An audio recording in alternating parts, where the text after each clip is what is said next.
Muzej slovenskih filmskih igralcev je osrednja kulturna ustanova v Divači, ki svojo notranjo in zunanjo zasnovo priča o bogati kulturni dediščini tega območja.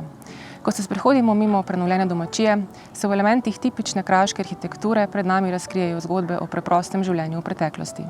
Notranjost muzeja danes skriva obširno zbirko o zgodovini filmskega ustvarjanja, z njegovega borjača pa pogosto odzvanjajo zvoki in ritmi pestrega kulturnega programa, ki bogati utrip kraja. Tu sta doma kultura in dediščina. Kultura in dediščina pa sta tudi poglavitni vrednoti, ki jo zasledujemo v zavodu Dobra pot. Tako smo letos v sodelovanju z muzejem zasnovali nekaj prav posebnih filmskih večerov. V sklopu projekta Izročilo si boste lahko tukaj ogledali čisto nove dokumentarne filme o lokalni dediščini. Na filmski trak smo ujeli pripovedi o nekaterih običajih, obrteh in krajih Brkinov in Krasa. Slišali boste zgodbe o čarobnosti Kresne noči, o skrivnih rovih pod gradom in o jekleni volji ovčarjev. Zgodbe o lokalnem izročilu so zgodbe, ki govorijo o vztrajnosti, predanosti življenju, pa tudi o toplini in človečnosti. Vabljeni torej, da se nam pridružite na filmskih večerih in poklepetate z nami v Muzeju slovenskih filmskih igralcev v Divači.